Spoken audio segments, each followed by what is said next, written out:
Donc, un gros bonsoir à tout le monde. Délai petit. On a un petit 30 minutes de retard sur la rencontre de ce soir avec Mylène Hébert. Je suis vraiment désolé. C'est cette webcam-là qui est responsable de ce qui s'est passé. Automatiquement, quand je me suis branché, il a décidé de transférer l'audio de ma webcam à la petite caméra. Puis on s'entend, il n'y avait aucun son dedans ça. Également en direct sur TikTok ici. La semaine passée, lundi passé, on était en live sur TikTok également et vous avez vu l'autre côté de mon décor et il y a des pampards sur le mur. Pourtant, c'est des guns à plomb. TikTok a reconnu que c'était des armes et j'ai été banni immédiatement jusqu'au 13 octobre sur TikTok. Donc là, j'ai maintenant la nouvelle langue. Pour les gens qui sont sur TikTok, vous allez pouvoir aller dans ma bio et si vous voulez voir l'entrevue intégrale avec Mylène, de voir les images, parce que là, dans ce live-là avec moi, vous voyez uniquement ma face. Vous allez pouvoir rejoindre ma chaîne YouTube et tout va être partagé. Donc, rapidement, mon nom est Maxime Ouimet, alias le policier du peuple. J'ai décidé de partir un podcast tous les lundis soirs qui s'appelle Les Lundis Policiers. C'est les lundis à 7 h le soir, dans lequel je rencontre des gens qui sont, on va utiliser le terme victimes du système judiciaire, victimes d'interventions policières. Et on se rend compte que le gouvernement, on s'entend depuis le COVID, depuis 2020, a commencé avec des décrets pour venir piétiner sur nos droits et libertés et commencer tout à coup à rendre justice ou attaquer ou émettre des constats ou arrêter des gens qui sont monsieur, madame, tout le monde qui n'étaient pas avant ça reliés à la criminalité. On essaie de se battre contre ce système-là depuis les 4 dernières années et on se rend compte que souvent, on perd au niveau de la Cour des juges qui ont obtenu des augmentations salariales de 52% sous le go. Scandale par-dessus scandale avec Norval, scandale par-dessus scandale avec M. Trudeau dans les libéraux, avec la participation chinoise. On fait face au plus grand gouvernement corrompu, puis ils ont une seule agenda instauré, c'est le communisme pur en bord. Et présentement, bien, si vous voulez faire participer à ce podcast-là les lundis soirs, dans la description, vous avez le email pour me rejoindre. Écrivez-moi une intervention policière que vous voulez qu'on discute en live pour que je vous explique ma vision de la chose, comment j'aurais intervenu en tant que policier, de voir si les policiers ont abusé de leur pouvoir ou si c'est une nouvelle loi, comme la loi 54, que tout à coup, maintenant, au Québec, on ne peut plus avoir plus que 2000 $ dans ses poches. On est automatiquement considéré comme criminel des produits de la criminalité. Et vous allez voir également sur mes liens, avant que je fasse rentrer Mylène, une victime d'abus sexuels, une victime qui a malheureusement eu des sévices sexuels dans sa vie et elle devient une victime après ça du système. Et je vais vous conter une histoire personnelle en tant que policier que je n'ai jamais rencontré de nulle part avec une petite fille de 13 ans, une intervention policière que j'ai eue à Laval et qui s'est malheureusement mal déroulée dans qu'est-ce que je voulais faire pour aider cette jeune fille-là. Dans mes liens, vous allez trouver mon université en ligne que j'ai démarré, dans lequel je vais vous coacher à apprendre à gagner votre vie en ligne. Si vous voulez faire du marketing de réseau, également, allez nous écrire, vous allez avoir toutes les informations à cet endroit-là. J'essaie de maximiser le plus possible pour que les gens commencent à gagner le plus possible leur vie en ligne, commencent à apprendre les intelligences artificielles, parce que vous avez vu qu'est-ce qui se passe présentement à Montréal. Dans quelques années, il n'y aura plus de voitures, les gens vont perdre leur emploi massivement. Tu dois te trouver une source de revenus le plus rapidement possible, une niche sur les internets. Tu dois être capable de monétiser tes systèmes, de gagner ta vie en ligne parce qu'à un moment donné, il va y avoir un surplus d'êtres humains sans job. Il faut que tu apprennes dès maintenant à gagner ta vie en ligne. Donc ça, c'est avec l'Université Empower You. Il y a ma formation Scalpélite qui est toujours disponible à Montréal et Québec. Ou si vous voulez le volet immigration, je fais des projets clés en main pour les gens qui cherchent des visas E2 en Floride, mais on a également des portes d'entrée pour l'Amérique latine et la République dominicaine. Mon introduction est faite. J'ai terminé de faire mon speech de vente. On tombe dans le sérieux. On accueille mon invité, Mylène Hébert. Salut! Salut Mylène! Comment Merci, ça va? ça va bien, merci. Fait Oui, qu'en ça va très bien. Donc, je suis vraiment désolé du 35 minutes de délai que ça a pris à restarter l'ordinateur, de chercher le problème du micro. Mais au moins, je vais savoir maintenant c'est quoi le petit hic que ça fait. pas de problème, c'est des choses qui arrivent, la technologie. Il faut s'adapter. Exactement. On s'adapte. Mylène, bon, ben, c'est la première fois que je parle en live. C'est la première fois que je vais te présenter à mes auditeurs. On est présentement en live sur la page de la Résistance du Québec que je vais repartager après ça dans tous les autres groupes. On est en live sur mon Instagram et sur ma chaîne YouTube également. Euh, Présente-nous, conte-nous ton histoire. Dis-moi pourquoi Mylène Hébert ce soir est sous ce podcast-là. Oui, ben en fait, moi, je suis une survivante de trafic sexuel à l'âge de 13 ans. J'ai été prise dans un réseau de trafic sexuel, puis je me suis rendu compte après coup, là, après une amnésie traumatique de 25 ans, là, je me suis rendu compte que le réseau, il était peut-être plus étendu que je pensais et que les instances étaient peut-être complices là, dans ce réseau-là, en fait. Moi, j'ai été mis pour ma protection dans un centre jeunesse suite à une fugue, là, finalement. J'ai été pris dans le réseau, j'ai fugué et tout. Je me suis rendue par moi-même au policier et on m'a mis en centre jeunesse, c'est ça, fermé. Et puis, j'ai subi toutes sortes de maltraitances, là, de non-assistance. J'ai été isolée aussi. J'ai été abusée sexuellement aussi par un agent de sécurité. Ça a commencé comme ça, en fait. Et l'agent de sécurité a donné mon numéro de téléphone à un intervenant du centre jeunesse de Drummondville, qui lui m'a contacté. Et ben, par la suite, il m'a donné des quantités élevées de drogue et il m'a abusé pendant à peu près un an. Là. Moi, à l'époque, j'ai dénoncé au centre jeunesse et il n'a pas perdu son emploi et je n'ai pas été protégée. J'ai subi par la suite toutes sortes de violences là, physiques, sexuelles, psychologiques et tout. Et puis, Juste pour qu'on mette les gens un peu plus en contexte, tu sais, j'étais policier, donc euh, j'aime ça connaître tous les petits détails de l'histoire. 13 ans, tu as fait une fugue. ouais. Qu'est-ce qui allait pas bien dans ton milieu familial? Est-ce que tu étais comme une mère monoparentale, parents divorcés? Qu'est-ce qui t'a poussé à la fugue à l'âge de 13 ans? C'est ça que je sais pas. En fait, j'ai une amnésie OK? traumatique. J'ai pas remonté toutes mes mémoires. Là. J'en suis à peu près à l'âge de 13 ans là, dans mon retour. J'ai pas terminé mon cheminement. J'ai beaucoup de questions sans réponse. Mais pour faire une histoire courte, j'ai grandi dans une famille où mon père était un évêque mormon.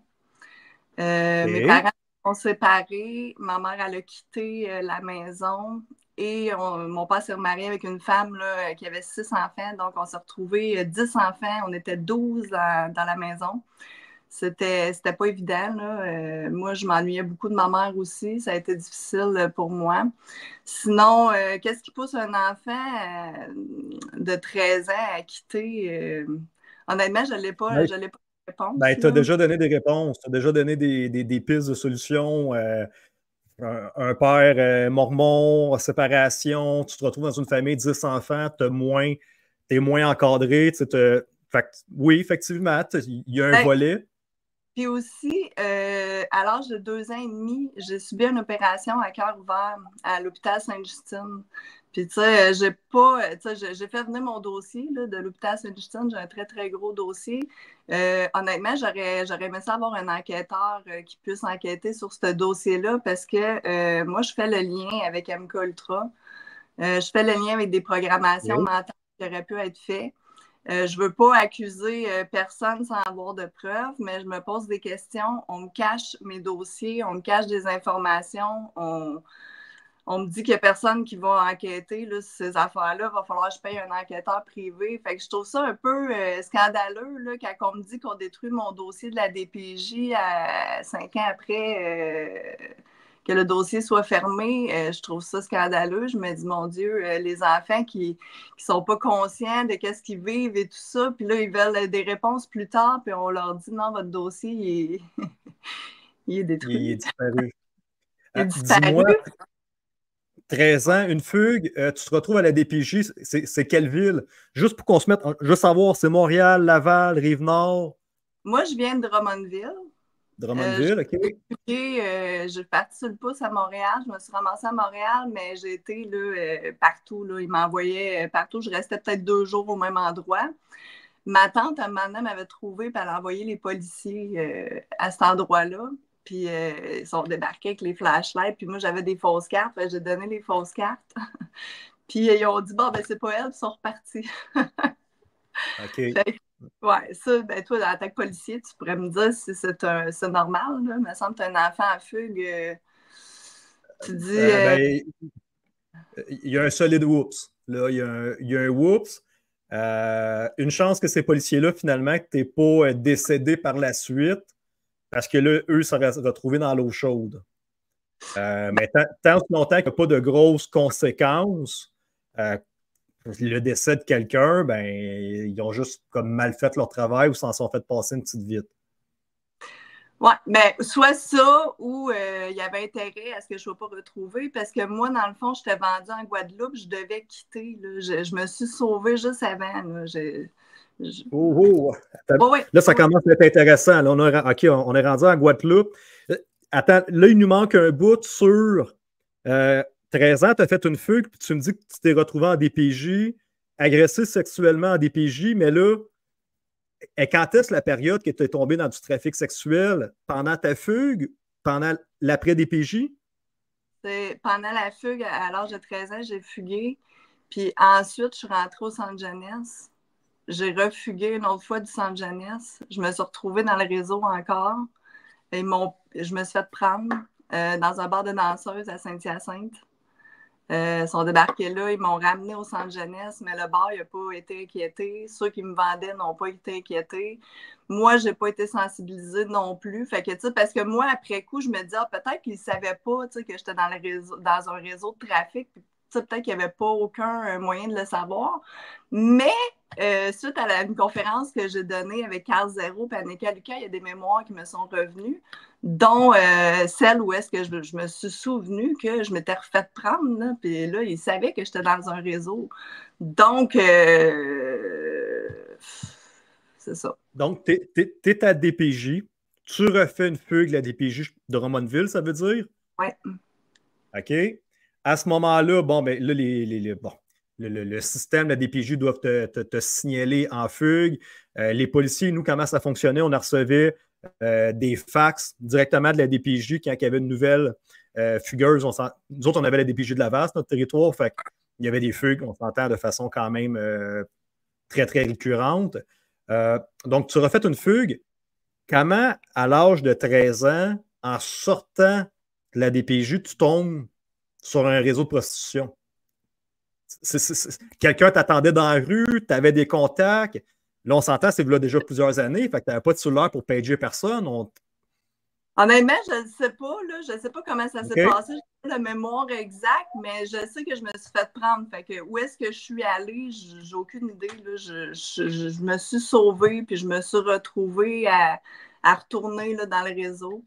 Mais c'est ça. Puis ça, il faut comprendre que les amnésies traumatiques, tu perds la mémoire, mais tu ne retrouves pas la mémoire au complet comme ça. Voici ce qui s'est passé. C'est des images, c'est des flashs.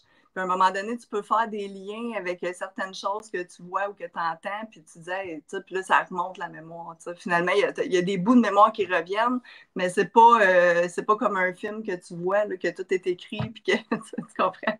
C'est vraiment des bribes de mémoire. Bien là, il faut relier les morceaux de casse-tête ensemble pour finalement faire un portrait de ce qui s'est réellement passé. Là. Sauf que moi, quand mon amnésie elle a commencé à revenir, quand j'ai commencé à retrouver des mémoires, j'étais en thérapie avec une sexologue psychothérapeute. Puis, à un moment donné, elle trouvait que j'allais comme trop loin dans mes... elle trouvait ça comme trop gros. Elle était là, voyons, ça se peut pas.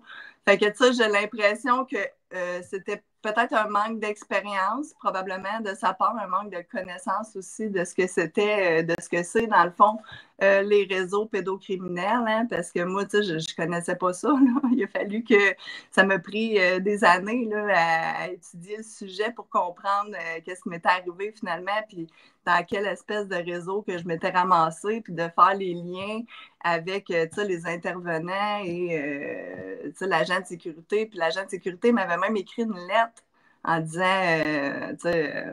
en tout cas, il m'avait écrit une lettre, fais attention au plus gros des agents, c'est un bip de pervers. Fait qu'il y a-tu un autre agent qui est impliqué là-dedans? Moi, c'est des questions que je me pose. Là. Fait que là, le questionnement qu'on a encore aujourd'hui, qu'on n'a pas encore la réponse,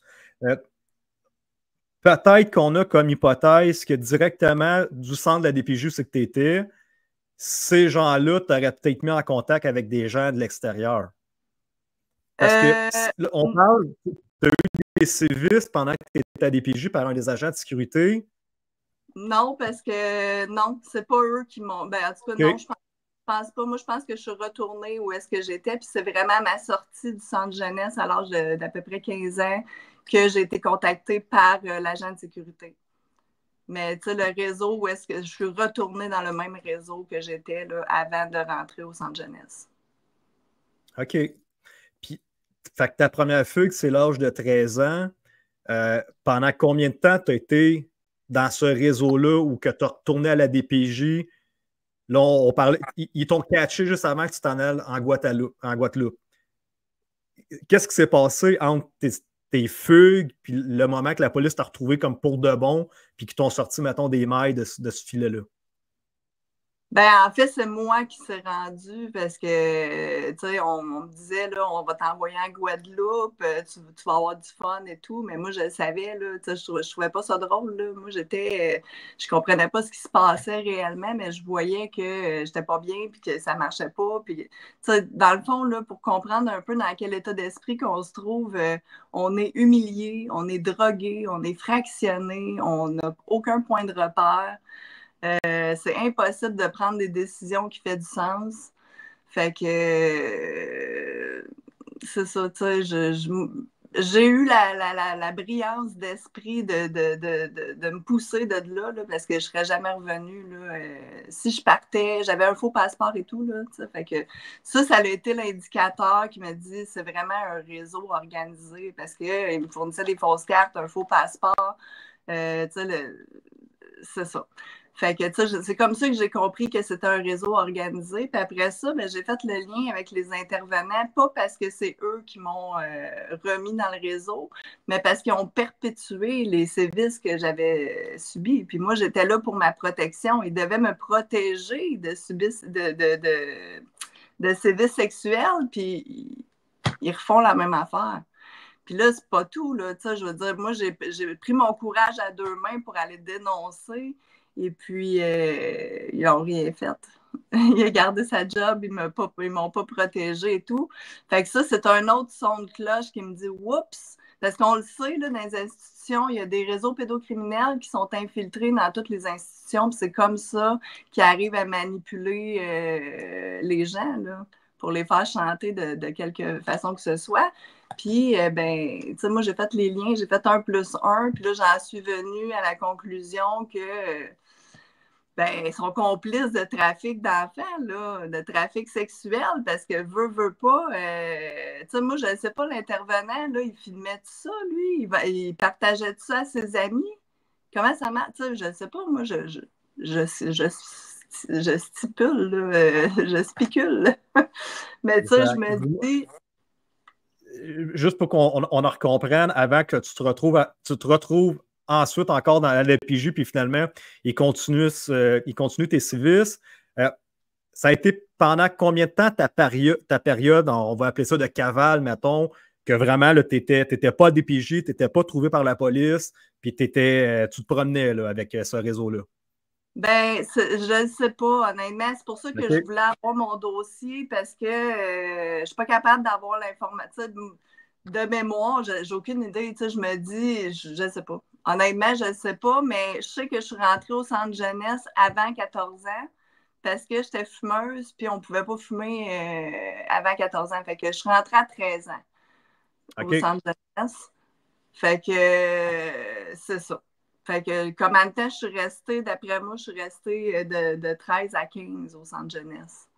Puis combien de 13 à temps que 15 j'ai ans. fait avant ça, je ne sais pas, mais j'ai eu le temps de faire toutes les villes. J'ai eu le temps de me promener pas mal. Là. Puis quand tu parles de ce réseau-là, c'est ces gens-là qui t'emmenaient à gauche et à droite. C'était des motards, c'était des gangs de rue. Étais-tu Ouais. capable de dicter une sorte de mafia en tant que tel ou? Oui, j'ai pu identifier, pas de nom, là, je peux pas identifier de nom, là, mais c'était des gars de Bessic, évidemment.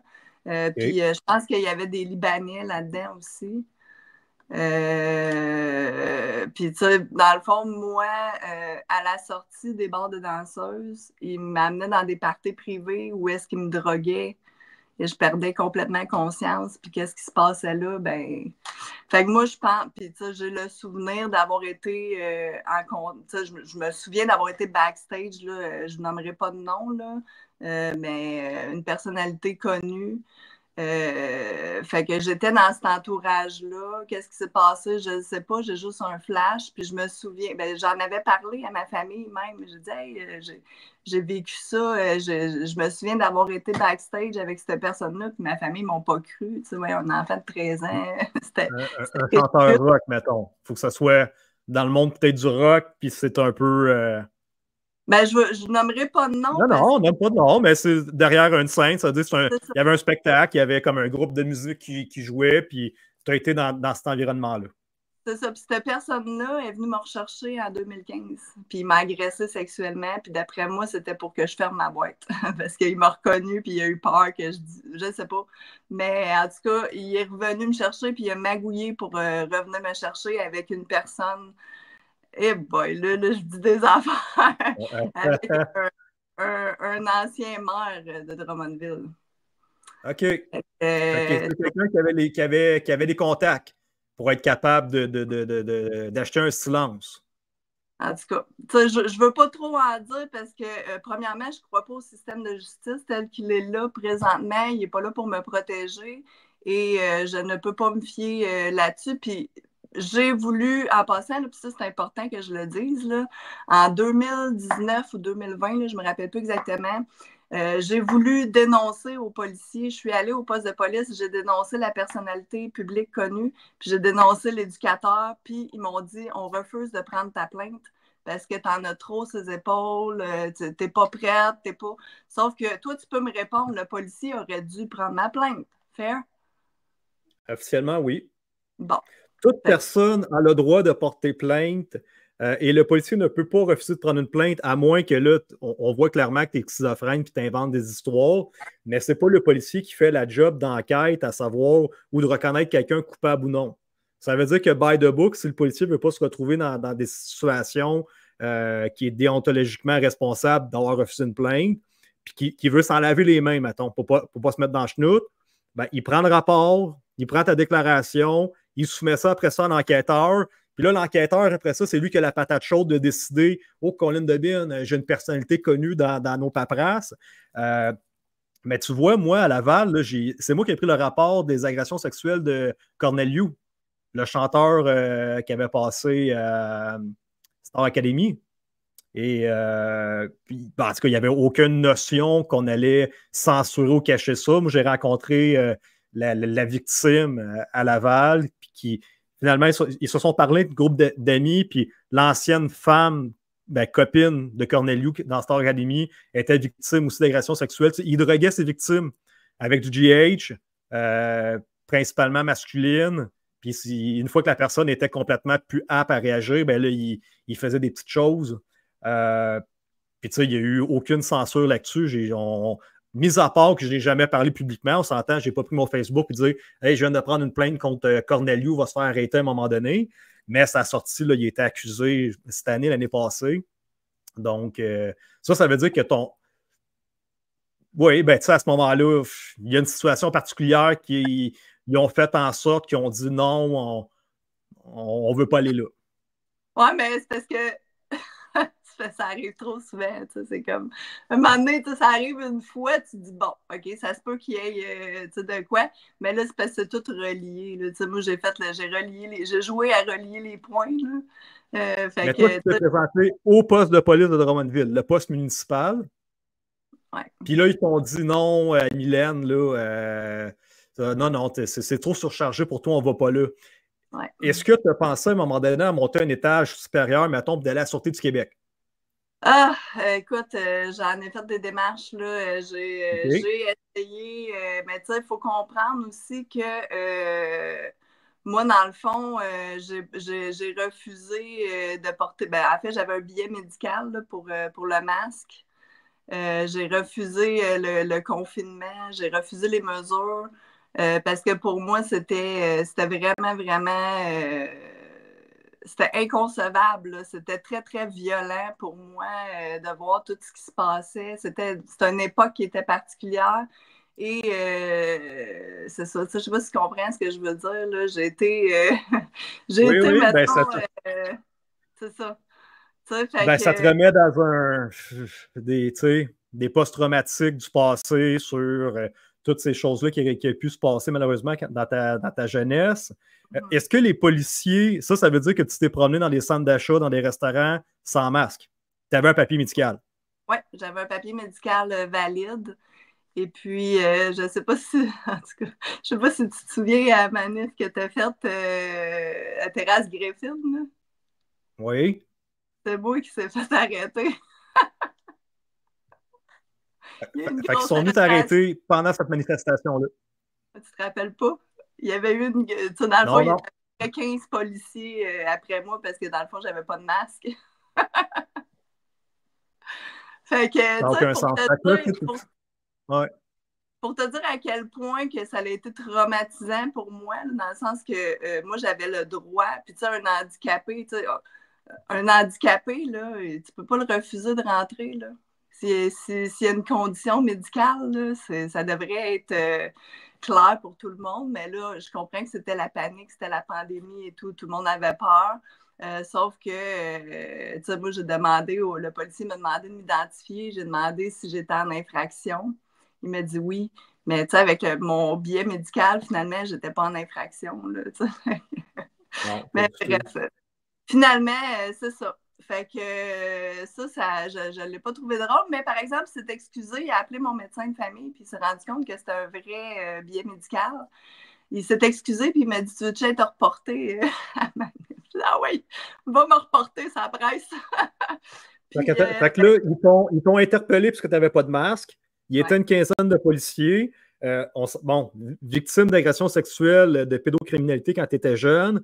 Donc, on s'entend que là, tu as une relation quand même amère avec l'homme.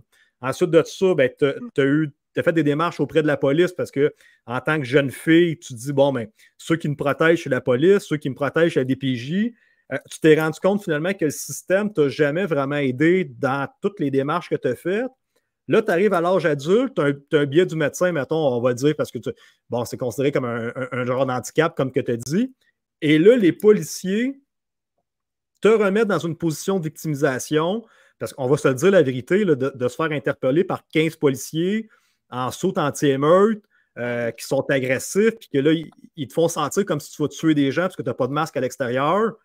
C'est intimidant, c'est déplaisant, puis il n'y a aucune personne qui n'est pas criminelle qui devrait se retrouver dans cette position-là. Pour vrai, là, je voyais même, je touchais plus à terre, premièrement. Là, il me tenait, j'étais menottée, je touchais plus à terre, là, puis je ne voyais plus en avant de moi. Je voyais plus rien. Puis là, tout le monde criait « Shame on you ». J'entendais juste ça. Tout le monde criait ça, ils criaient ça aux policiers. Finalement, ça n'avait aucun sens, là. Puis je montais comme la colline, puis il y a une fille qui était là, puis elle m'envoyait plein d'amour, puis là, j'ai comme revenu à moi, puis j'étais arrivée, il m'a accoté sur le char de police, il m'a kické dans les genoux pour que je rentre dans le char de police. Puis finalement, ben, c'est ça. Ça a été brutal et inutile, complètement inutile, parce que je n'ai pas résisté à l'arrestation. Je demandais seulement pourquoi, tu sais, finalement, si mon billet était valide, là. Mais en tout cas, ça, c'est du passé, mais c'est juste pour dire à quel point que ça a été de la folie. On a des criminels au gouvernement, on a des criminels qui gèrent très mal l'État. Et c'est moi qui se retrouve, ça me fait arrêter, là, parce que je vais chercher un café. Fait que pour moi, ça faisait aucun sens. J'ai eu des problèmes de santé aussi pendant la pandémie, probablement à cause du stress énorme que j'ai vécu, là. Et puis, on me refusait là, à l'hôpital, là, on me refusait des soins. Il faut comprendre qu'un pédocriminel, il a droit à des soins. Hein? Tu n'as pas le droit de refuser un pédocriminel. Là. On est obligé, c'est un humain. Et, En Floride. ouais, ben là, on En Floride, il y avait les pédos, là, il n'y avait même pas le droit d'aller dans des abris anti-ouragan et tout ça. C'est vrai. Check sur Instagram, là. Ils citent, là, il y a encore vraiment la mentalité conservateur, mais du gros bon sens. Des criminels puis des violeurs d'enfants, mais tu ne laisses pas ça venir avec d'autres enfants dans une école. Tu sais, quelque chose, la base, mais qu'est-ce qui se passe au Québec et au Canada? C'est la subversion du communisme qui est en train de se passer. Ça veut dire qu'ils sont en train de détruire tous les systèmes de l'intérieur. Ils gangrènent le tout. Nos gouvernements deviennent de plus en plus de pouvoir, deviennent de plus en plus totalitaires, puis ils camouflent leur fraude, leur magouille, puis tout ça. Et c'est là qu'ils attaquent monsieur, madame, tout le monde pour nous emmener dans un système d'esclavagisme vraiment de contrôle, pour plus que personne parle. Puis malheureusement, tu es une victime depuis des années. Puis monsieur, madame, tout le monde, finalement, s'en sont plus rendus compte pendant la pandémie en disant mais non, c'est pas normal, qu'est-ce qui se passe? Là? Je m'en vais porter mon fils au hockey là, et comment ça je me fais arrêter? Comment ça 15 policiers colosses? Tu sais, te faire arrêter comme ça, t'emmènes dans un char de police, ça veut dire que tu as eu comme une interpellation, dans le fond, illégale parce que tu étais justifié, détention illégale, t'as été. À partir du moment que tu arrêtes quelqu'un en tant que policier, puis que ton motif de détention n'est pas valable, ben c'est parce que c'est comme si tu séquestres quelqu'un. Tu sais, le délai que tu étais privé de ta liberté, ça veut dire que tu aurais pu faire des plaintes en déontologie, puis à la Ville de Montréal aussi, pour essayer d'aller chercher Malheureusement, il n'y avait rien eu pour les policiers, mais il ne s'est rien passé. Non, c'est ça, les policiers, ben, à Drummond, en tout cas, ils se sont tous protégés, backés. J'ai même pas été capable de parler au boss, là. Puis, tu sais, après ça, j'ai voulu faire d'autres démarches, mais je me suis rendu compte que ça donne à rien, là, tu sais, je veux dire... c'est tellement, tu sais, j'avais aucune chance d'être entendue, puis je m'en suis rendu compte, puis j'ai été brimée dans mes droits, puis dans mes libertés à tellement de reprises que si j'avais passé mon temps à poursuivre tous ces gens-là, je serais encore en train de les poursuivre aujourd'hui, là, tu comprends? C'était généralisé, là, tu sais... Donc, j'ai essayé de faire de mon mieux pour qu'il y ait le moins d'impact possible. Mais vers la fin, c'était merveilleux. Là. Le monde, il me voyait pas de masque, puis il était tout content, il enlevait le masque, puis il était là, waouh, c'est cool. Puis, fait que tranquillement, pas vite, les gens ont commencé à retirer leur masque quand ils me voyaient. Ça a été finalement devenu plus facile pour les gens là, à la fin. Là. OK. Et là, aujourd'hui, dans un volet, dis-moi, c'est-tu dans un volet de réparation, de tentative de trouver une justice, ou justement, parce que avec le mouvement qu'on vit depuis les 4 dernières années, tu sais, le grand éveil, là, on parle beaucoup plus de pédocriminalité aujourd'hui, avec ce que M. Trump fait aux États-Unis. Il y a tu sais, Jeffrey Epstein 2016, Puff Daddy le mois passé. Ça saute aux yeux des gens, finalement, de plus en plus, que des élites, que ce soit les gouvernements, les maires, les sénateurs, les juges, les avocats, ces gens-là sont... Puis, mon ancien partner, il était pas dans la police, il n'était pas assez allumé pour comprendre que, non, tu penses vraiment que c'est tous des pédophiles, puis... oui, mais attends une minute. S'ils sont placés là, justement, parce qu'ils ont des squelettes dans le placard, ben oui, ça fait que c'est tous des pédophiles. Ils sont placés là pour une raison, parce qu'ils sont maniables, puis ils sont obligés de respecter les directives des marionnettistes en haut. Il faut comprendre qu'il y a 50% des pédocriminels qui ne sont pas pédophiles. Donc, ça veut dire que c'est une autre catégorie, parce que dans le fond, qu'est-ce qui fait que tu deviens un pédocriminel? Parce que les pédophiles ne sont pas tous pédocriminels. Ils ne vont pas tous commettre des actes pédocriminels. Il y en a qui sont pédophiles, mais qui ne vont jamais commettre d'actes pédocriminels. Puis il y en a qui ne sont pas pédophiles, puis ils vont commettre des actes pédocriminels pour monter dans les échelons, dans les degrés. C'est quoi la distinction entre le pédophile et celui qui fait de la pédocriminalité? Juste pour que les gens puissent comprendre. Dans le fond, c'est un pédocriminel, il va commettre un acte pédocriminel. Il va commettre une violence sexuelle sur un enfant. Tandis qu'un pédophile, c'est un adulte qui est attiré sexuellement. Il va avoir des réactions physiques à la vue d'un enfant nu, par exemple. OK. Donc, si on veut comprendre, dans le fond, quand tu me parlais de tes intervenants ou les agents de sécurité de la DPJ, eux, quand tu parles d'actes violents sexuels, il y avait quand même quelque chose qui était... C'est-tu plus dans un volet d'abus d'une personne qui est vulnérable, dans cette position-là de dire « Ah, c'est plus facile d'abuser de cette personne-là parce que c'est la situation qui l'emmène à aller là? » Oui, ben ce qu'il faut comprendre, c'est que j'étais sous la loi de la protection de la jeunesse, j'étais enfermée comme un pédocriminel, finalement. Là. Ça, c'était moi qui étais enfermée entre quatre murs. C'était pas le pédocriminel. Donc, j'étais là pour ma protection. Eux, ils devaient assurer ma protection, puis il y avait un lien de confiance qui s'est bâti, un lien d'autorité. Donc, rendu là, ils ont commis les mêmes actes de ce à quoi ils devaient me protéger. Mais ce qu'il faut comprendre, c'est que il y a des séquelles psychologiques à un abus ou une violence sexuelle sur un enfant. Fait que même si l'enfant, il démontre rien, même si on le voit pas, même si il est déconnecté de la réalité, puis il est pas conscient de qu'est-ce qui se passe, ben dans le cerveau, là, on peut voir qu'il y a eu des sévices sexuels à tel âge. Fait que c'est une réalité. Il faut pas toucher aux enfants. Même si, j'avais quoi? J'avais 15 ans à cette époque-là, là, par rapport à l'intervenant et tout. Il y en a qui vont, il y a des, tu sais, mettons, on dit les gars, là, « Ah, c'est cool, il s'est pogné sa prof. » Non, oui. c'est pas cool. C'est pas cool parce qu'elle est en position d'autorité, puis ça va causer des dommages au niveau de sa perception des relations, au niveau de... Il y a plein de dommages qui vont se causer par rapport à ça. Puis ça, c'est pas la réalité, là. Quand tu as des relations humaines avec des adultes, puis toi, tu es un enfant, tu n'es pas à la même place, puis tu comprends pas la vie de la même façon, puis tu n'as pas les mêmes outils, puis les mêmes bagages, puis c'est très grave. Puis, oui, définitivement. Puis, moi, mon volet, c'est parce qu'ils viennent briser ton âme le plus jeune possible. Vraiment, tu sais, c'est tellement maléfique de faire du mal à un enfant qui est pur.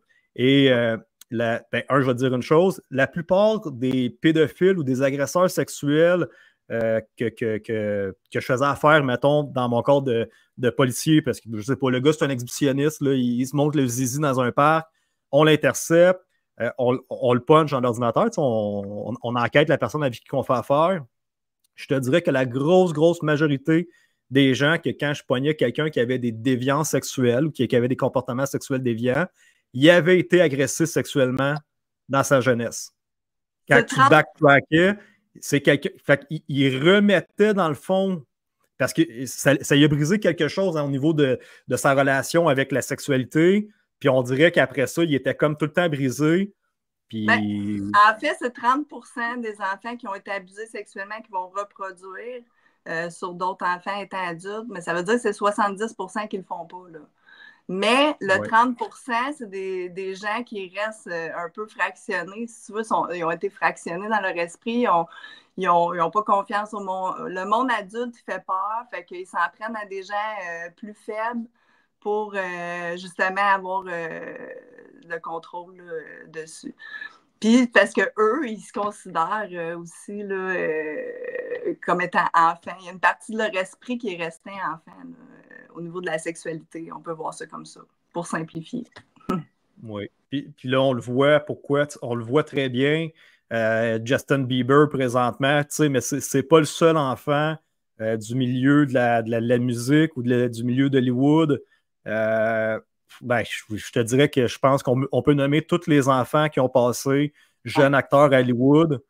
Puis je pense je mettrais ma main au feu, qui ont tous passé par des choses sexuelles pour se rendre où c'est qu'ils ont aujourd'hui. Ils les brisent vraiment dès leur jeunesse. Puis ensuite de ça, ça devient un influenceur pour eux, dans le fond, pour passer des messages. Puis après ça, ils les récompensent avec des Lamborghini, des gros spectacles, de la grosse argent, puis tout ça. Mais c'est Justin Bieber, définitivement. On le voit dans plusieurs de ses chansons, finalement. Hein. Quand on backtrack, on voit très bien qu'il explique l'histoire de sa jeunesse. Puis. Ben, moi c'est ça, je dis. Le monde, ils sont étonnés. Hein? Pop Daddy écrit, mais avez-vous écouté les paroles de ses chansons? On dirait que le monde n'écoute pas les paroles. C'est super important, là, parce qu'eux, ils se cachent pas. Là, je veux dire, il était connu pour ça, puis c'était accepté. Là.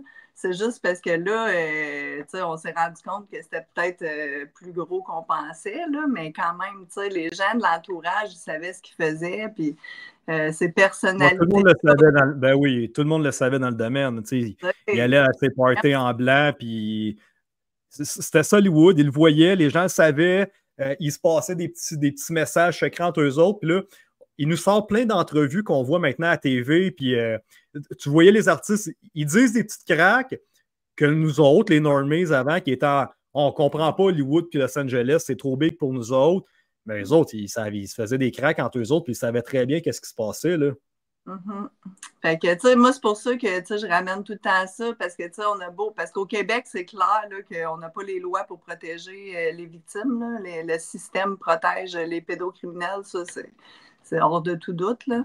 Mais, même au-delà, même si on mettait des lois, là, premièrement, dans l'application de la loi, c'est difficile.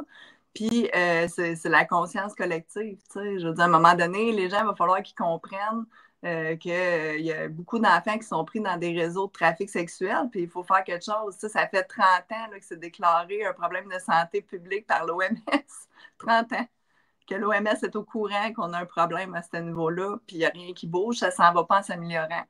Fait que, moi, dans le fond, la conférence que je voulais faire, que je fais finalement, c'était vraiment pour permettre de libérer la parole, donner la parole aux gens. On est pris dans notre silence. Moi, j'ai essayé de parler à quelques reprises, puis on m'a fait taire, puis j'ai plus jamais, là, j'ai reparlé 25 ans plus tard, mais ça a pris 25 ans avant que je puisse, de nouveau délier la parole. Fait que, la conférence, c'est un peu ça, là. Je vais donner mon témoignage, puis après ça, je vais donner un peu d'informations au niveau des réseaux pédocriminels.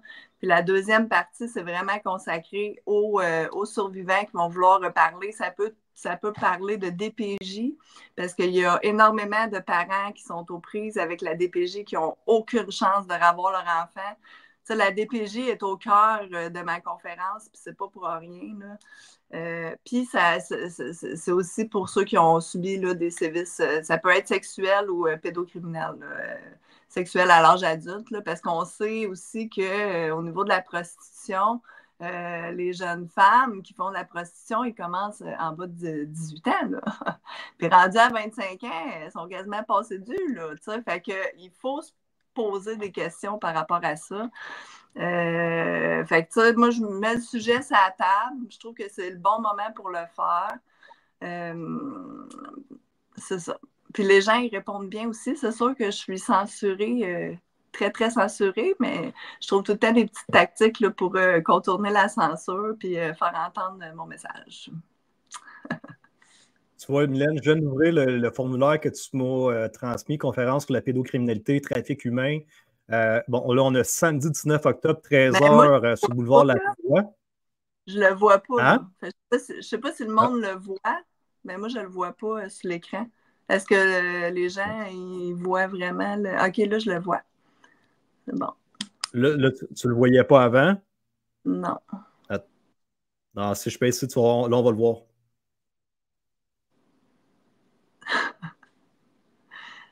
OK. Fait que, dans le fond, les gens devraient être en mesure de le voir.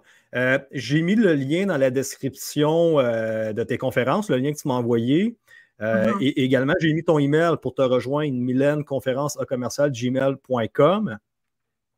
Et tu as d'autres dates, 13 novembre, 13h, Trois-Rivières, 14 décembre à la Macasa et à Mirabel en janvier, date à venir. 30 novembre, c'est le sommet sur la corruption avec Mireille Rose et Ken Pereira qui va être là. C'est le 30 novembre à 13h à Trois-Rivières.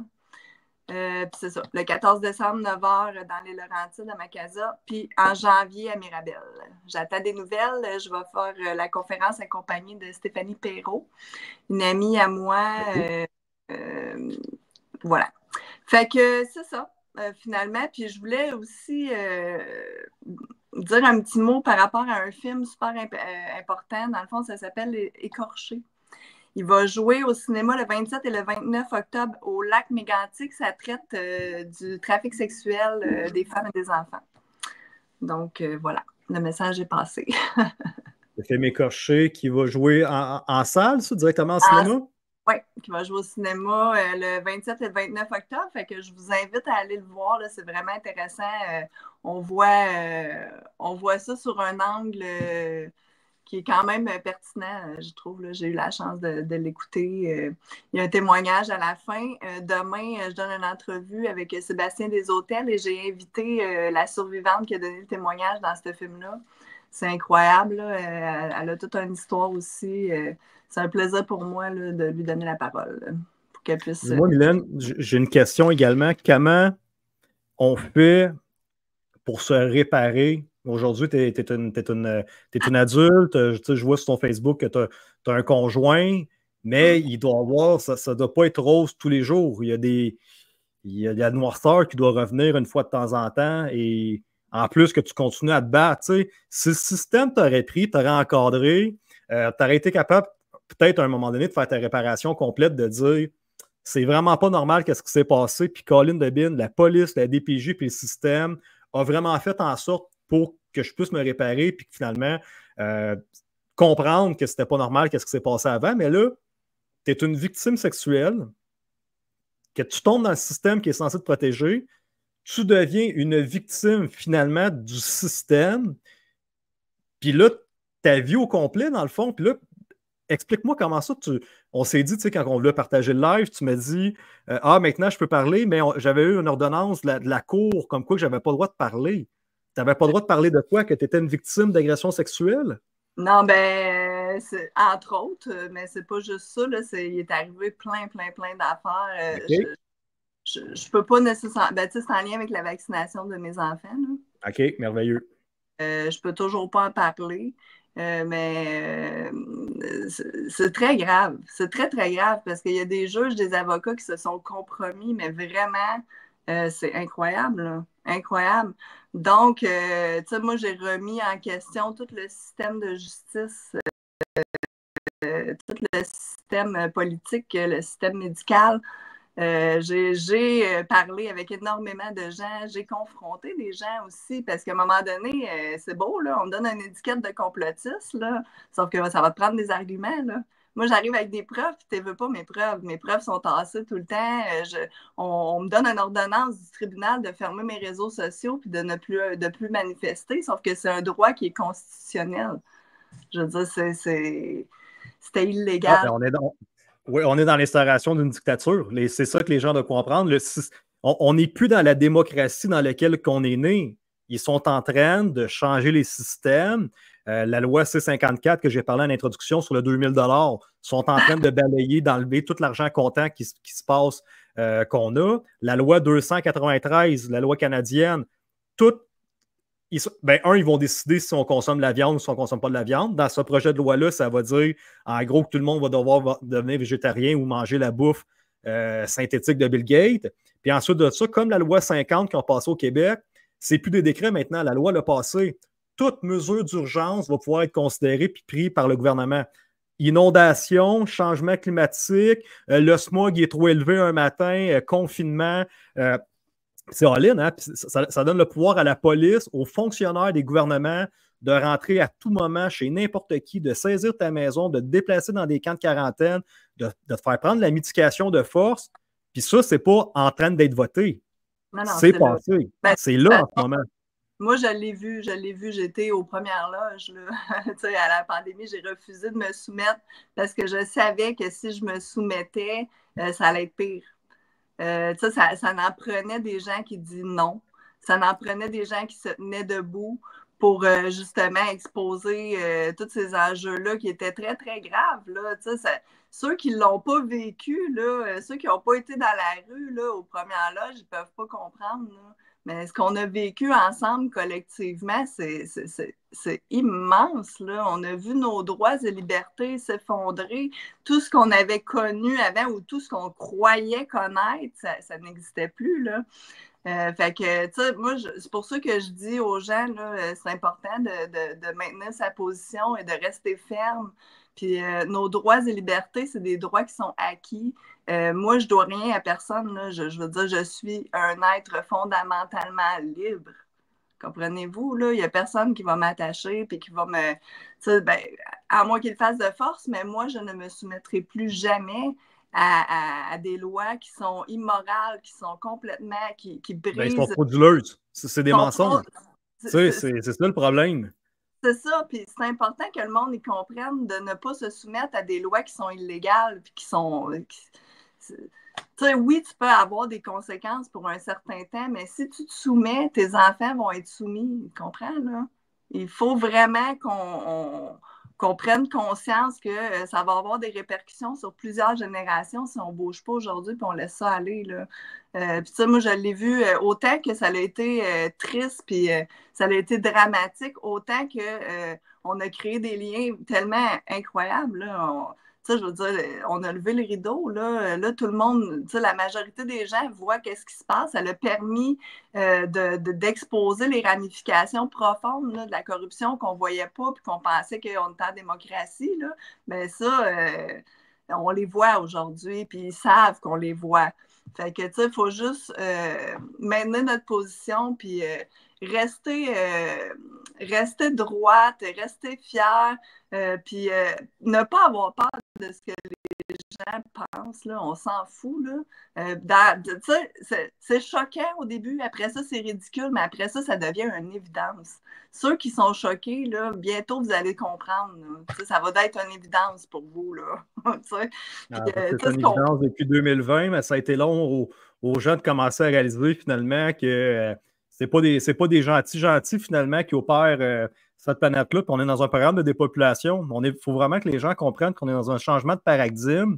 Puis, qu'est-ce qui se passe? C'est que dans la 4e révolution industrielle, l'être humain devient inutile. Puis, on se sent tellement important comme petite personne, puis on n'est pas capable de réaliser que dans l'histoire, là, les bolcheviks ou quand il y avait des guerres, là, puis qui décidaient finalement de ne pas apporter de la bouffe dans un pays au complet parce qu'ils voulaient prendre la possession du pays, puis il y avait 5 millions de personnes qui mouraient. Il le faisait, là. Puis en Chine, présentement, depuis 2014, depuis que la Chine est devenue officiellement communiste, il y a ça, c'est Radio-Canada, là, que je sors ces statistiques-là de Radio-Canada. Il y a entre 30 et 50 millions de Chinois disparus qui n'ont jamais été revus depuis que le système communiste a été mis en place. C'est du monde. Ça, là, c'est plus que le Canada au complet qui étaient des divergents, qui étaient des gens qui voulaient parler, des médecins, des juges. Des gens comme toi et moi qui ont dit non, le système, c'est pas normal. Moi, je veux m'opposer aux communistes. Entre 30 et 50 millions de disparus. T'imagines? Puis eux, c'est parce qu'ils sont 2 milliards, ils s'en foutent de faire disparaître 50 millions. Ils font du ménage. Toi, est-ce que la loi C-63 qui s'en vient t'effraie? Non. Parce que, je veux dire, ben, dans le sens, si ça m'effraie, je veux dire, dans le sens que je refuse de vivre dans la peur, là, dans le sens que ça m'empêchera pas de parler, là. Je veux dire, moi, j'ai des choses à dire, c'est important, il faut que ça soit dit. Là, il faut comprendre qu'il y a des enfants là, qui se sont fait arracher à leur famille, qui ont été mis dans des banques mixtes, qui ne reverront plus jamais leurs parents.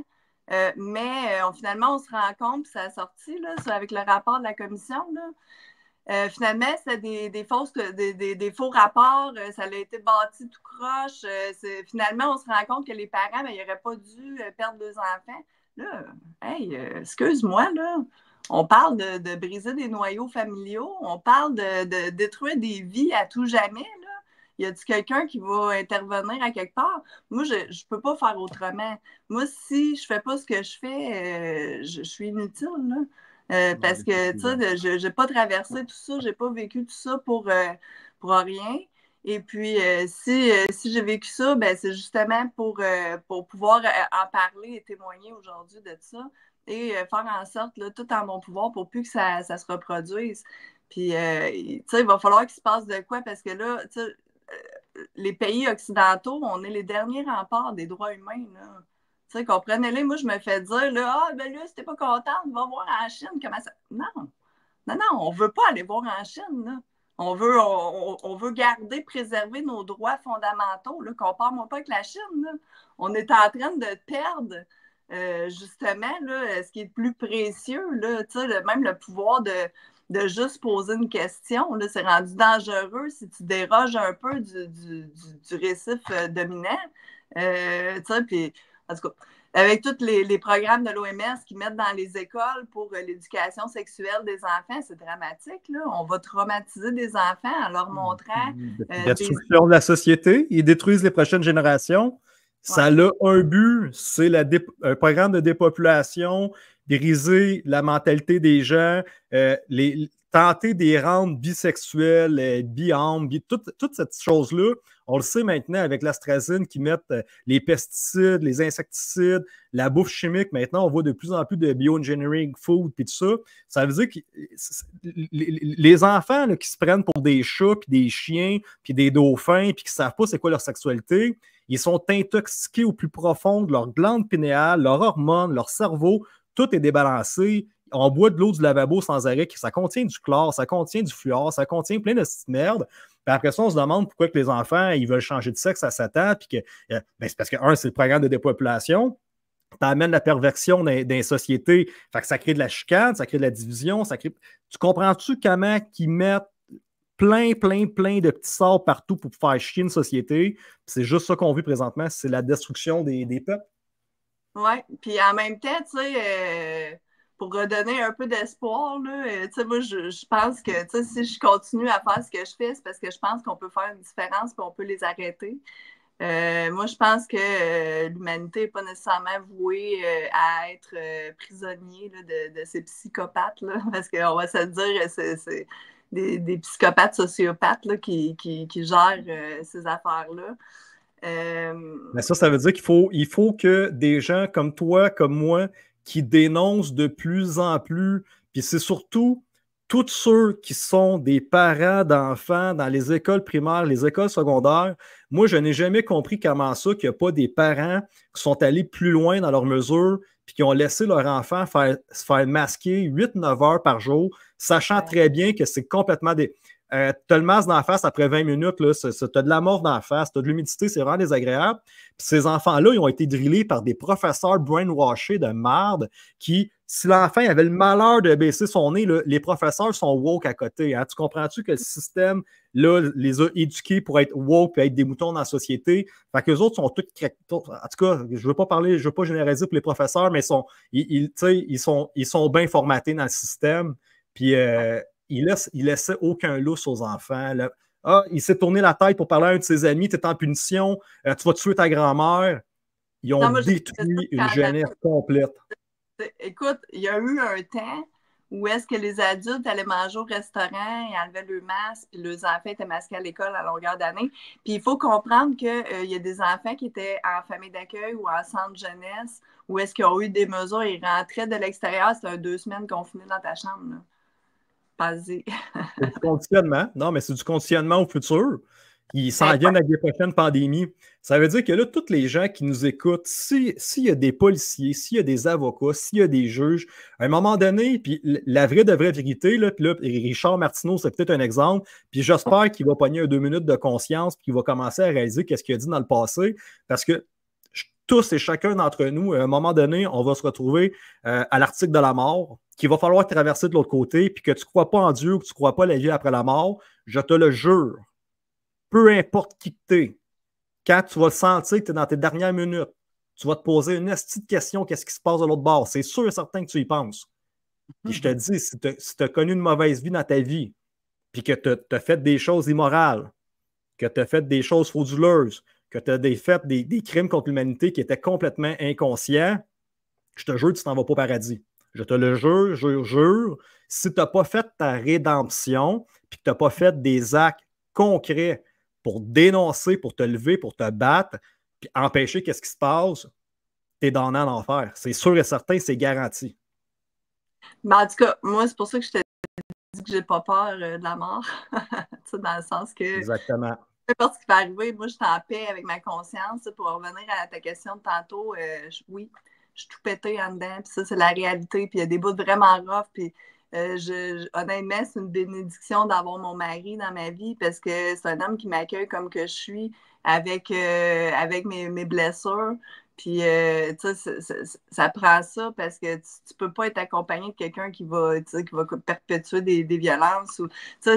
Oui, je me suis sortie de ce pattern-là de violence, mais je vais toujours avoir des grands vides en dedans, puis des grandes souffrances qui sont là. Puis, ça va peut-être s'atténuer avec le temps. Je ne sais pas. Je suis où est-ce que je suis rendue dans mon cheminement. Puis, moi, on me dit, il faudrait que tu dises comment tu t'en es sortie. Ben, je m'en suis pas vraiment sortie. Je suis encore le nez dedans. Je suis là-dedans non-stop, puis je suis pas entendue, je suis pas respectée, je suis pas...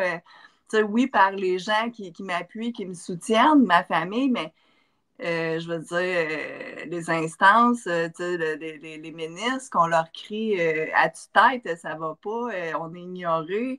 125 députés de plusieurs partis d'opposition différents qui sont tous dans la même. Il n'y en a pas un qui trouvait ça bizarre, les mesures qui s'est passées durant les 4 dernières années. Il n'y en a pas un qui posait une question dans ça, voir si c'est normal. Ben moi, c'est ça qui m'a allumé. Là. Je me suis dit, voyons, ça se peut pas. Là. Ça se peut pas. Fait que pour moi, aujourd'hui, c'est clair, ils sont tous compromis. Là. Oui. Il n'y a personne de bonne foi là-dedans. Là. Je m'excuse, là, mais la bonne foi n'est plus là, là. Puis à partir du moment, c'est ça, moi j'en suis, parce que là, la commission Laurent, ils ont retiré la primauté parentale. Ça, c'est vraiment c'est dramatique. Là. La loi 15 qu'ils ont passée au Québec, là, c'est très, très grave. Ils se permettent là, des lois comme ça. Mais c'est toujours sur la bonne foi, mais là, on sait, il n'y a plus de bonne foi, là, fait que c'est criminel. On fait quoi avec ça? Là? Ben, sincèrement, je vais te dire la vérité, puis qu'est-ce qui est en train de se passer aux États-Unis, pourquoi que le mouvement Trump est si fort que ça, c'est que monsieur, madame, tout le monde, vu la méga corruption à laquelle on fait face, la méga pieuvre, ça va prendre un moment donné, on n'aura pas le choix. C'est un tribunal militaire. Il faut que ça soit une instance qui est beaucoup, beaucoup plus forte que tout, puis qui dise non, ça a été trop loin, c'est un procès Nuremberg, c'est un crime de guerre, parce que sinon, ils sont tellement forts. Hein, ils possèdent des milliards de la planète, ils sont tous ensemble, ils contrôlent des armées, ils contrôlent des affaires. Fait que la seule façon d'arriver à quelque chose, c'est vraiment de tous dénoncer, de ne plus garder le silence, de faire... Puis moi, quand je parlais tantôt des écoles primaires et secondaires, si j'ai pas d'enfants, mais si j'avais eu des enfants, je te le jure qu'il y aurait eu une trollée de mise en demeure qui aurait été donnée à tous les professeurs, tous les agents de sécurité, la direction, la secrétaire, chaque personne qui regarde mon enfant, qui veut qu'il apporte un masque, je les aurais toutes poursuivies individuellement les uns après les autres. Puis qu'est-ce que j'aurais été attaqué? Ça, ton syndicat t'aurait protégé. Puis peut-être que tu n'aurais pas eu de conséquences au bout de la ligne, mais je te le jure que tu aurais fait des cacamous le soir parce que c'est toi personnellement que j'envoyais ta mise en demeure. Puis tu vivais avec ça, puis tu vivais avec ta conscience qui t'était. Puis j'allais me présenter en cours pour parler contre toi. Puis si ça t'a recommencé, je t'aurais envoyé une autre mise en demeure. Fait qu'à partir du moment que tu viens attaquer les maillons faibles, tu n'attaques pas la commission scolaire, tu attaques les professeurs puis les intervenants individuellement, puis tu vas les briser, eux, les uns après les autres, parce qu'ils ne sont pas forts individuellement. Puis ben, ça aurait commencé à débouler. S'il y a plein de parents qui auraient fait ça, là, moi, j'étais policier, les professeurs, c'est syndiqué, les policiers, c'est syndiqué. À partir du moment que ta job te met dans la merde, la première chose qu'un syndiqué fait comme Non, moi, par exemple, là, je ne commencerai pas à faire des affaires qui me mettent dans la marde, là, je ne le fais plus. Puis Ben, ils arrêtent pas de débarquer les uns après les autres. À Ottawa, c'est un peu ça. Là. Les policiers ne voulaient plus répondre. Là. Ils ont fait venir des policiers non identifiés. Ils ont fait venir des policiers de partout au Canada, puis tout ça pour. Mais tu sais, tu as dit la vérité, c'est que quand il y a des manifestations, malheureusement, j'ai été pendant 3 ans dans le contrôle unité de foule, puis tout ça. Puis notre but, c'est qu'il y ait des grosses manifestations pour tabasser sur des gens. Tu sais, je vais dire la vérité, on est des gars, on est formés pour faire des interventions dans les manifestations. On est en gros saut de hockey avec des bâtons. Mais je ne me suis pas habillé pendant 30 minutes puis avoir chaud de même puis avoir fait des pratiques au gros soleil tout l'été juste pour m'amuser. Là. On est là pour que ça brasse. Mm-hmm. Malheureusement, c'est ça le thinking d'un policier. Il vit 100% dans son ego. Puis, on les a vus dans les messages textes qui s'échangeaient. On va aller les tabasser, on va les piétiner, sa gang de complotistes-là, de calistes. Puis, il était tout content parce qu'il était payé tant de nous, tant double. Fait qu'un policier pense avec l'argent. Ouh! Je suis payé genre 24 heures sur 24. Repas gratuit, hôtel payé, je m'en vais à Ottawa puis je m'en vais tabasser du monde. Le melting pot parfait pour un policier. Argent, des choses payées gratuitement, puis on peut tabasser des gens, puis on n'est pas identifié, on est caché derrière ça. C'était la protéger, servir. Ouais, je l'ai assez dit, cette phrase-là, des dernières années. Mais non, c'est ça. Puis de plus en plus, c'est des jeunes recrues là, qui sont prêtes à tout là, pour. Tu sais, qu'ils s'en foutent, eux autres, là, ils veulent juste monter d'échelon puis se faire une place. Là. Je trouve ça vraiment triste. Je vais t'expliquer qu'est-ce qui s'est passé. C'est que depuis les 4-5 dernières années, même moi, quand j'ai quitté la police en 2020, il n'était plus capable de remplir Nicolette à pleine capacité. Moi, dans mon temps, c'était dur de rentrer là. Puis il y avait des cohortes, puis tu ne rentrais pas dans les policières. Il y a tellement... Les gens avec plus de conscience, dans le fond, avec une morale, ne rentrent plus dans la police parce qu'ils se rendent compte que c'est un travail littéralement de caca. Okay? T'es le bras armé de la... Fait que c'est plus des gens... Il y en a encore là, qui sont bien intentionnés, puis protéger, servir, puis tout ça. Mais ça, c'est vraiment juste quand tu rentres. Mais de toute façon, les critères de 1, ils ont baissé. Ils vont avoir de plus en plus de difficultés à embaucher dans les villes, parce qu'il y a moins en moins de demandes. Ils sont en train de nous faire entrer de l'immigration massive. Fait qu'imagine, toi, le petit Pakistanais qui s'en vient ici et qui se fait donner une job à 100 000 par année avec un fonds de pension puis un syndicat, puis on lui dit ben, elle, il faut que tu la tabasses, ou elle a jeté du recyclage, il faut que tu lui donnes une étiquette à 2000$. Elle va faire faillite, elle va perdre sa maison. Il arrive du Pakistan, là. Il arrive de l'Inde, là. Il vivait dans la grosse misère dure. Le gouvernement, ils ont donné une maison, donne un BS à sa femme, paye l'école à ses enfants, puis il donne un job à 100 000$ comme fonctionnaire. All-in, ils font tout. Non, mais c'est ça qu'ils sont en train de dessiner comme portrait pour le futur. Fait qu'il faut se lever, il faut se battre. Glenn, que je dis, une dernière chose, c'est ceux qui sont dans ce système-là, et ils pourront pas, ceux qui sont sains d'esprit, là, ils pourront pas continuer comme ça, ils vont tomber malades parce que ça tombe en discordance avec leurs valeurs puis leur intention profonde, finalement. Ils vont pouvoir fonctionner un certain temps, mais je suis prête à mettre ma main au feu, qui sont toutes ces pilules, qui sont toutes bourrées de médicaments, qui sont malades, qui sont plus capables de fonctionner. Oui, je vais te dire la vérité, tout le monde était ses antidépresseurs dans la police, ça partait en burn-out à gauche et à droite. Les filles dans la police essaient de tomber enceintes le plus rapidement possible pour s'en aller en congé de maternité. C'est ça. Leur seul objectif après 1 an ou 2 ans dans la police, là, maximum 3, c'est de tomber enceinte le plus rapidement possible. Parce qu'à Laval, ils s'en vont pendant 1 an de temps. Ils ne sont même pas dans les bureaux, ils s'en vont à la maison pendant 1 an. Puis là, les filles dans la police à Laval, qu'est-ce qu'ils font? C'est qu'ils essaient de tomber enceinte 1, 2, 3 fois en ligne. Fait que là, imagine, ils ont gagné 3 ans d'ancienneté, ils n'ont pas fait la route, puis après 3-4 ans, ils essaient de se pogner un poste qui ne sont plus en relation avec les citoyens parce que tout le monde se rend compte de écolisse de merde. Qu'est-ce que j'ai fait là finalement? Puis je suis pogné pendant 25-30 ans ici. Ouf! Fait que là, ils pognent un esti de 2 minutes. Ah ouais. Puis ça, on peut le voir aussi dans le système médical. C'est la même gamique. C'est triste, mais il y a des solutions. Puis, moi, je pense que la première chose qu'on devrait faire, c'est d'abolir la DPJ, de remettre ça dans les mains du communautaire. Premièrement, redonner les dossiers criminels aux policiers. Puis, deuxièmement, ben, donner ça, l'argent. Hey, je ne sais pas si tu as vu l'organigramme de la DPJ, là. Des directeurs, d'administration. Finalement, il ne reste rien là, pour les intervenants en bas et les enfants. Là. Tout le budget, il est tout. Fait que, tu sais, si on donne cet argent-là aux communautaires, moi, je le sais pertinemment parce que j'ai touché à toutes les sphères. Puis, je l'ai vu, là, le communautaire, il fait des miracles avec rien. Puis, ils sont souvent mis de côté, là. Ils veulent pas, tu sais, parce qu'ils arrivent avec des solutions, ils se font tasser. Puis, tu sais, bon, ben ça, moi, c'est un bon indicateur pour dire, bon, ben, tu sais, c'est peut-être une bonne solution d'inclure le communautaire tu sais, il faut qu'on soit capable de prendre soin de nos enfants en communauté, là. Ça prend un village pour élever un enfant, puis ça, c'est un vieux proverbe, là, mais c'est la réalité, tu sais. Fait que en tant que société, on devrait reprendre notre droit et notre primauté parentale, puis en famille, puis avec notre communauté. C'est bien plus facile là, de corrompre une personne que je. Les administrateurs et les directeurs de la DPJ, là, ils rencontrent jamais les familles. Là. Ils sont assis dans le bureau et ils prennent des décisions. Là. Mais quand tu vis avec ta communauté, là, tu fais face à ta communauté puis tu fais face aux vrais enjeux. C'est plus difficile un petit peu là, d'arracher un enfant à une famille quand tu vois que la maman elle déplacerait des montagnes pour son enfant. Tu sais. Ben, tu as 100% raison, puis c'est ça la lourdeur administrative que les gouvernements font.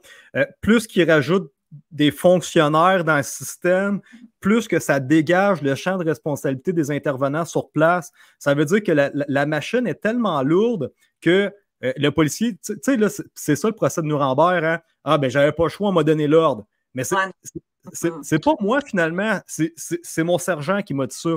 Puis le sergent, mais c'est son commandant. Puis le commandant, mais c'est l'autre plus gradé de lui, ou c'est le chef militaire, puis tout ça. Ah, ben l'autre, c'est le premier ministre qui a dit ça. Ça veut dire que dans la police, à chaque fois qu'on avait une boulette, dans mon rapport, mettons là, que comme toi, là, je sais pas, moi, t'es agressé sexuellement, puis finalement, il faut que je libère ton agresseur, n'importe quoi, puis je suis pas d'accord avec ça. Qu'est-ce qu'on faisait? Ce qu'on appelait le sergent, on dit hey, je libère-tu la personne, menace de mort? Moi, je pense que non, puis lui va dire oui, libère-les. Première chose que je faisais dans mon rapport, là, le sergent un tel matricule 888 m'a dit à cette heure-là, tu libères la personne. Qu'est-ce que je venais de faire? Je venais de me décharger de la responsabilité que si, mettons, tu mourais après, parce que finalement, le monsieur avait été plus loin, moi, j'arrive devant un procès, devant un juge, là. C'est-tu moi qui est responsable? Non. Regardez, la ligne cite, j'ai donné ma responsabilité à ce gars-là. Fait que maintenant, toi, sergent un tel, va expliquer pourquoi tu as donné cette démission-là. Moi, je retourne chez nous les mains propres. Là. Mm-hmm. Ouais. C'est comme ça que ça fonctionne dans le système hiérarchique. Puis plus que c'est lourd, ben, plus que tout le monde. Ils finissent tout le temps avec une discussion. Ouais, mais c'est pas nous qui fait les lois, puis il y a un juge qui va dessiner au bout de la ligne. C'est comme ça que ça fonctionne. Parce que l'embourbe le système aussi. Il faut comprendre qu'il y a des choses, ça l'embourbe le système de justice. C'est faramineux, là, les délais d'attente. Ça cause des préjudices. Puis, en tout cas, moi, je trouve qu'on a vraiment un problème à ce niveau-là. Mais c'est ça. Tu sais, là, je veux dire, pendant la pandémie, là, l'hécatombe dans les CHSLD, l'armée est arrivée, là, il était trop tard. Là, le mal était fait. Là, 6700 aînés là, euthanasiés, placardés, morts dans leurs excréments. Là, comment qu'on va expliquer ça? C'est un génocide. C'est un génocide. Moi, j'avais des infirmiers et des proposés bénéficiaires qui m'envoyaient des photos justement les chambres placardées avec des vis, n'importe, puis tout ça, pour être sûr certain que la personne âgée ne soit jamais capable de sortir. D'un coup, qu'elle serait capable de sortir du bâtiment, toi, puis appeler à l'aide dans la rue. Ben, ils les ont tués. Ils les ont séquestrés. Ben oui, mais c'est ça. Il leur a donné des doses mortelles. Puis, tu sais, ça, c'est pas moi qui le dis, là. Il y a eu des rapports et tout ça, mais, tu sais, M. Legault, là, il dit que les Québécois, ils veulent pas d'enquête, par rapport à ça. C'est pas vrai pantoute. C'est pas vrai pantoute. Ils cachent ça parce que c'est un crime de guerre. C'est au niveau d'un crime de guerre. Puis les conséquences d'un crime de guerre, c'est pas genre « Ah, t'as eu un blanc dans ton dossier à l'éthique, là. » Tu tombes dans du tribunal militaire, puis tu tombes dans des conséquences qu'il faut que tu sois sûr et certain que ça n'arrive plus jamais pour les 50, 100 prochaines années. Fait que ça vient avec des gros messages. Et ça, moi, je ne sais pas qu'est-ce qui va se passer, mais je pense il va y avoir du mouvement. Moi, je pense que c'est important qu'il faut, parce que là, dans le fond, tous les systèmes, on n'a plus de service public là, ici au Québec, là, je ne vous apprends rien. Là. Mais est-ce que tu as vu cette semaine que Legault a annoncé que les gens en santé n'auront plus droit à des médecins de famille? Ouais. Bon, c'est ça. Fait que, si tu es en santé, tu n'auras plus droit à un médecin de famille pour qu'on garde les médecins aux gens qui ont des problèmes de santé suite à la picouille, mettons. Oui. Puis ça, dans le fond, moi, je trouve qu'il y a une urgence là, à créer des réseaux collatéraux pour pouvoir supporter là, ces familles-là. Tu sais, il va y avoir des enfants, ça prend du soutien psychologique, ça prend des outils pour pouvoir rebâtir un petit peu là, toutes ces pertes-là au niveau des services publics. Puis c'est un peu ça qu'on est en train de faire. Là. Je suis pas en train de dire que je vais rebâtir à moi tout seul là, tout ça, mais on est en train de mettre en place une certaine mesure qui pourrait peut-être aider. Là. Fait que si vous voulez vous joindre à nous pour trouver des solutions et tout ça, vous êtes vraiment les bienvenus. Là. Je parle à tout le monde. Là. Il y a beaucoup de pain sur la planche, il y a beaucoup de choses à faire, à reconstruire. Moi, je pense que on est encore dans la chute, là, mais je pense on peut déjà commencer à reconstruire et rebâtir pour nos enfants un monde meilleur. Là. Ça paraît ça paraît gros, mais moi je pense qu'il y a quand même de l'espoir à travers tout ça. Puis il faut se rallier pour trouver des solutions, puis essayer de rebâtir un petit peu là, ce qu'on a perdu. Je vais te donner la solution, c'est qu'il faut arrêter de mettre en place du monde qui n'ont pas de couilles puis qui joue à la politique. Donc, en gros, qu'est-ce qui va se passer aux États-Unis? Pourquoi qu'on voit un M. Trump qui est beaucoup plus radical dans ses propos? Pourquoi qu'on voit des Elon Musk qui viennent rentrer en politique? Parce que ça doit être drastique. Mettons, là, ils changent de premier ministre puis ils mettent l'autre Joseph, là. Il ne fera rien non plus. Il va dire on a changé notre politique, on donne un rabais de 10 de taxes. Non, ça va prendre des politiques extrêmement drastiques. Elon Musk, il l'a dit, hein, il va être nommé secrétaire à la gestion de l'efficacité du gouvernement. Il va dropper la graisse, le surplus d'administration de 80%. Puis pourquoi qu'on a des preuves qu'il est capable? Il l'a fait avec Twitter. Quand il a racheté Twitter, il a congédié 80 personnes. Ce gars, Elon Musk a travaillé 24 heures sur 24 pendant une couple de semaines. Il dormait sur place. Puis l'équipe actuelle de X est plus performante. Il gagne plus d'argent. La plateforme elle génère plus de profits avec 80% moins de personnel. C'est la même affaire qu'ils vont faire aux États-Unis. Puis à partir du moment, parce qu'on tombe dans une crise économique, hein, financièrement, c'est lourd un système. Fait que malheureusement, tous les fonctionnaires présentement qui nous regardent puis ils font comme ma job est garantie, moi je travaille pour le gouvernement. À ta minute, toi. Parce que quand le nouveau modèle d'affaires avec les intelligences artificielles puis les algorithmes vont commencer à se mettre en place aux États-Unis, puis que là, ils vont voir qu'ils ont sauvé, je ne sais pas combien de milliards dans les poches du gouvernement par année, plus de système de santé, plus de pilules pour payer tous nos fonctionnaires puis tout ça, bien, ça va arriver au Canada et au Québec aussi. Fait que tous les fonctionnaires présentement là, qui regardent la game aller et qui ne parlent pas, tu es protégé juste pendant quelques petites années encore, mon ami, jusqu'à temps que le système change. Là. Oui, mais tu sais, moi, je ne sais pas si ça va être mieux, l'intelligence artificielle, parce qu'au contraire, on perd le contact humain. Tu sais, moi, j'ai de la misère à m'imaginer une personne âgée qui doit se faire traiter par un médecin via la tablette. Là. Tu sais, oui, ouais. pour moi, ça ne fait aucun sens. Il faut revenir vraiment à l'humain, au contact humain, aux relations humaines. Pour moi, c'est ça qui est très important. Là. Ouais, puis c'est ça. Les pédos, ben, comme salut mon ami, petit coq. les pédos, oui, c'est justement, il va falloir déposer des projets de loi pour justement, tu sais, dans le sens que moi, les pédocriminels, là, c'est pas dans le but de punir, mais c'est dans le but de protéger de protéger les potentielles victimes. Un pédocriminel, aujourd'hui, là, il va prendre 6 mois à domicile, là. Pour avoir brisé. Et avec la loi C-63, si tu as un propos peut-être haineux, pré-crime, ou tu es une personne qui pourrait peut-être dire des choses, tu peux faire 25 ans de prison. Comprends-tu à quel point ça le fait comme aucun sens? ça. Mm-hmm. Puis dans cette loi-là, c'est n'importe qui peut te dénoncer en restant anonyme. Imagine tous les lanceurs d'alerte, combien il y a de trolls qui vont appeler le gouvernement et la police, puis à quel point, tabarnache, on s'en va tout en prison. Moi, là, demain matin, s'il y a 100 personnes qui appellent là, puis let's go, le dossier est ouvert contre Maxime Ouimet, puis après ça, ça va être Mylène Hébert, puis après ça, ça va être Sébastien Desautels. Puis là, ils vont faire tout le monde comme ça, un après l'autre. Ça n'a aucun sens. En tout cas, on n'est pas rendu là, mais tu sais, moi, je veux dire, est-ce que je dis, c'est parce que c'est des faits que je rapporte. Tu sais, moi, je raconte mon histoire, je pose des questions. Je vois aussi, tu sais, je parle aussi de ce que j'ai vu et entendu en lien avec la pandémie, là. Mais on verra. Je le Dis-moi, souhaite. Mylène, on va terminer avec ça. Tu te vois où dans un an, mettons, court terme, puis d'ici 3 ans? Honnêtement, je ne sais pas. Je ne sais pas où est-ce que je me vois, mais j'aimerais vraiment ça j'aimerais vraiment ça créer un mouvement qui rassemble les gens, qui permette de libérer la parole, qui amène un soutien.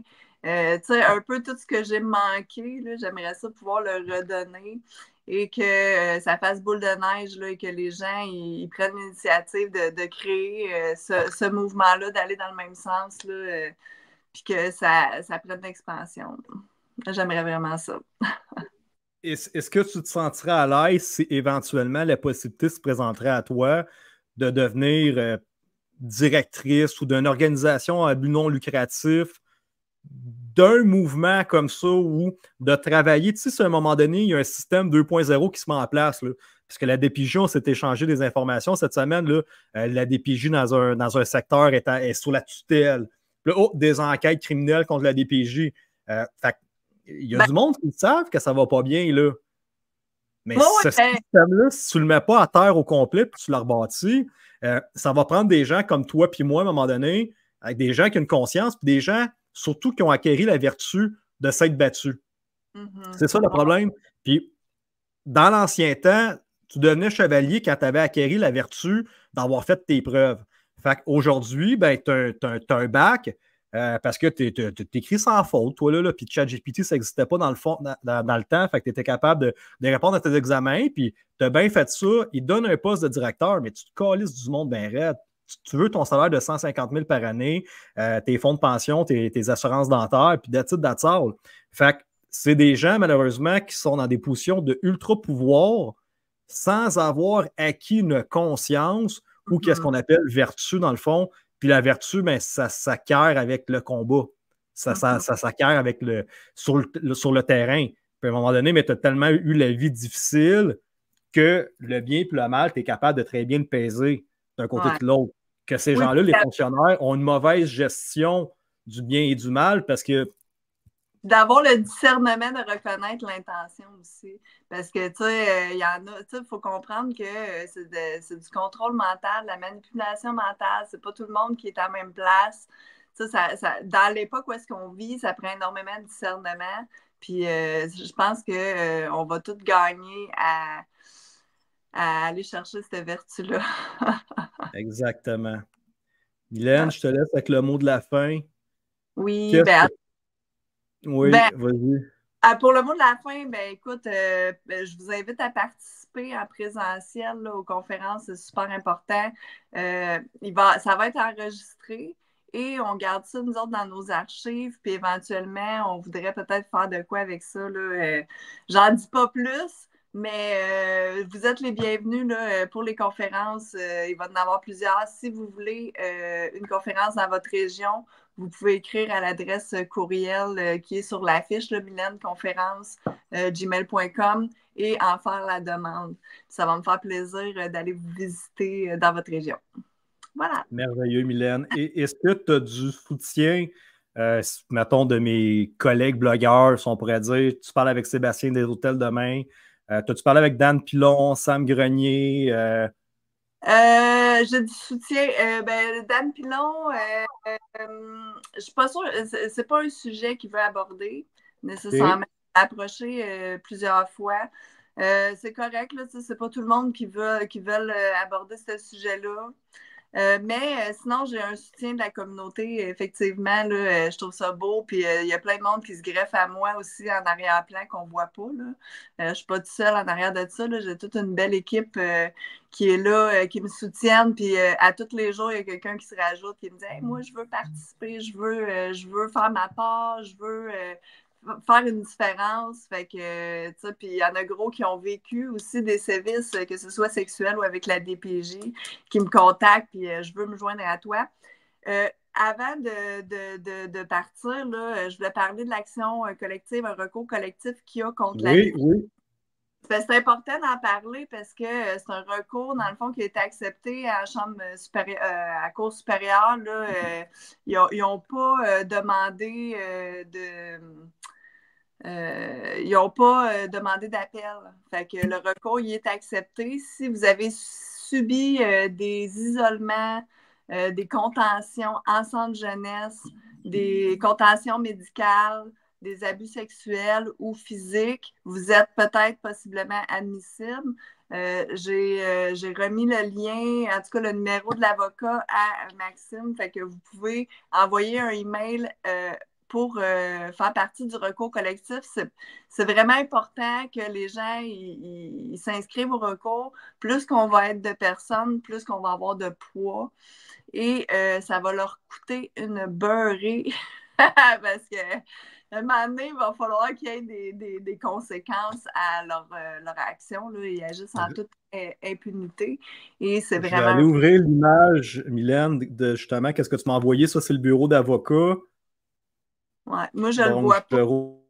Je vois l'image à l'instant. C'est Alexive Avocat. Oui, c'est ça. Non, mais il devrait être là. Téléphone 514-545. Ben, c'est envoyer un courriel. De t'écrire à toi directement, hein? Non, mais d'envoyer un courriel à le courriel. Sinon, d'aller voir sur ma page Facebook, là, Mylène Hébert, vous allez avoir toutes les informations là. Et il y a 2 nouveaux recours qui se sont ajoutés parce que ce recours-là, il est spécifique pour les enfants qui étaient sur la loi de la protection de la jeunesse. Mais il y a un nouveau recours qui est ajouté pour les jeunes contrevenants, dans le fond, qui ont subi les mêmes sévices. Ils pourraient être admissibles aussi à ce recours-là. Et les Autochtones. Qui sont admissibles aussi avec un nouveau recours. Fait que c'est super important. Il n'y a aucun délai de prescription à ça. Ça, mettons, j'ai été victime il y a 20 ans, je peux avoir recours à ce recours collectif-là. C'est du 1er octobre 1950 à aujourd'hui. Merveilleux. Donc, si vous êtes un enfant de la DPJ et que vous êtes rendu adulte, vous pouvez avoir recours. Mais si vous êtes un parent de la DPJ en ce moment que votre enfant est détenu, séquestré même, on pourrait dire, là, parce que c'est ça, là, dans certains cas, vous pouvez avoir accès à ce recours-là. Je vous encourage à le faire. Un petit mot là, pour les parents de la DPJ là, qui m'écoutent, là, parce que je me fais contacter souvent pour avoir de l'aide, du soutien. Moi, ce que je dirais aux familles, c'est d'enregistrer toutes les conversations pour ensuite pouvoir avoir un outil pour se défendre, parce que vu qu'il y a de la manipulation et de la falsification dans les rapports, il faut vous protéger. Là. On est rendu là. Backez vos arrières. Vous devez faire partie de la conversation parce que sinon, c'est illégal. Fait que ça, c'est le premier outil que je donne. Backez-vous, s'il vous plaît. Et joignez-vous là, au recours collectif. Là. Et aussi, une autre affaire, demandez tous les dossiers du DPJ de vos enfants. Parce qu'après 5 ans, c'est détruit, les amis. Fait qu'il n'y a plus de preuves. Fait que faites venir, demandez aux archives de la DPJ d'avoir accès à vos dossiers. Faites-les venir, c'est important. Voilà. Bon, mais Mylène, je veux te remercier pour ton courage.